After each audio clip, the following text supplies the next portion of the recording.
overview of the first significant dynasties in ancient and imperial China. Now, in a previous video, we talk about the Xia dynasty, which we're not sure whether it exists because we don't have a lot of historical documentation. But based on legend, it apparently emerged around 2100, 2200 BCE, so we're talking about over 4,000 years ago, and lasted until the emergence of the Shang dynasty in 1600 BCE. Now, the Shang dynasty you could view as the first real historical dynasty because we have artifacts, we have archaeological evidence, we even have writing, the famous oracle bones of the Shang dynasty that were used to make decisions to prognosticate about the future. And what's interesting about this writing on these oracle bones that are over 3,000 years old is that modern Chinese script is actually evolved from this over 3,000-year-old writing. Also in that Shang dynasty, we see major bronze artifacts. And once again, it's the first real historical evidence we see of a reasonably large geographic area being unified around the Yellow and the Yangtze River. Now, in that video on the Shang dynasty, we talk about how it eventually falls in 1046 BCE, and it falls to the Zhou dynasty. And the Zhou dynasty, they defeat the last Shang emperor, Di Xin, at the Battle of Muyi in 1046.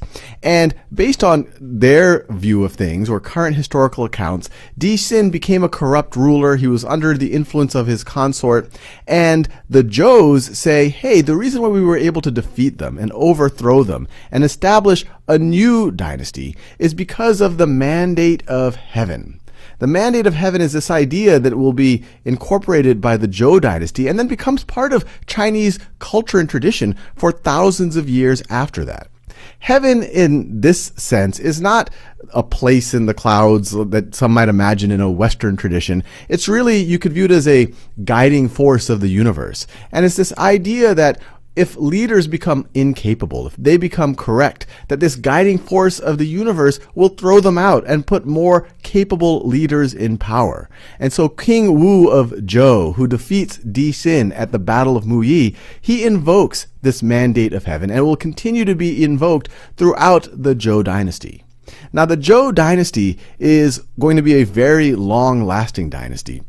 But it is not centralized. It can be described as kind of a feudal system. There's multiple kingdoms who have allegiance to the Zhous, and at multiple times they have different degrees of autonomy and of power. Now, the Zhou dynasty is generally divided into the Western Zhou, when the capital's in the west, and the Eastern Zhou dynasty, when the capital moves to the east. Now, the Eastern Zhou dynasty, this period right over here between 770 BCE and 476 BCE, often known as the spring and autumn periods, this is often referred to as a significant period of philosophical golden age in China. It was the time of Confucius. It was the time of Lao Tzu, who comes up with the Tao, or the core of the Tao philosophy. So a lot of major philosophical underpinnings of even modern China start to emerge in this time. Now, at the latter half of the Eastern Zhou period, you have the Warring States period, and that's where you see these dotted lines. And the Zhou dynasty, which was already very decentralized, becomes even more fragmented. And China really doesn't get well unified again until 221 BCE. In 221 BCE, you have the emergence of the Qin dynasty. And even though the Qin dynasty is very short-lived, it only lasts a few decades, it's significant in that it's the first really strong central dynasty. It's often referred to as the first imperial dynasty. As we mentioned about the Zhous, very decentralized, this feudal system. But the Qin dynasty under Qin Shi Huang Di, or sometimes Qin Shi Huang, he is a very strong ruler. He sets up this legalistic government, very strict legal codes. He really oppressed his opponents in significant ways, but the byproduct of that is he was able to really unify China. Now, other things that he did, the Great Wall of China, which didn't just get built by him, but there were already walls that were that were being erected throughout China at this time, he started to unify these walls and then break down the walls that were within his empire. And so he's often credited as really starting the formation of what we now call the Great Wall of China, which was kept being built and improved upon by later generations, later dynasties. The other thing that he's well known for is establishing this centralized bureaucracy where the civil servants are able to earn their spots based on taking exams. This would last for several thousand years in China. Now, as I mentioned, the Qin dynasty would be short-lived, but then it would be followed by one of the most significant dynasties in Chinese history that really takes the work of the Qin but makes it a little bit more moderate. And the Han dynasty is often referred to by Chinese historians as the golden age of China. It's a time where Confucian philosophy really becomes dominant. You have significant advances in math, science, and technology. This is an image of the 9 chapters on the mathematical art, where ideas like Gaussian elimination and Cramer's rule, things that wouldn't be explored in Europe for over 1,000 years, are documented during Han China. You have the famous paper making emerge during Han China. And as you can see, it lasts for over 400 years.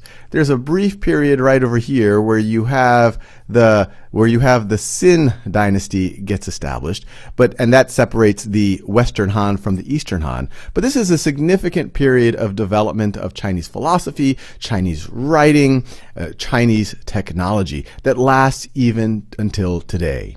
And to get an appreciation of the Confucian philosophy, remember, Confucian lived over several hundred years before the Han Dynasty, but this is when it really becomes the philosophy, or even you could think of the religion of China. I'll leave you with a few quotes from Confucius, and I'll do a whole video on him later on, but these are some of my favorite. Real knowledge is to know the extent of one's ignorance. And this is a version of the golden rule: do not impose on others what you yourself do not desire. And to put into context, these ideas of Confucius, the writing, the mathematics that was developed there, it was the civil service, these continue on for several thousand years. And this was during the time, just to think about what else was going on in the world, this was at the time of the Roman Empire. And so it is interesting that at the time of the Qin and then Han dynasties, where you first have this real centralized empire, that was right around the time that Rome itself was also becoming centralized. And it's interesting to think about, what was it about that period of history where you have these two significant empires starting to really emerge? And they weren't completely isolated. There was actually interaction between the two.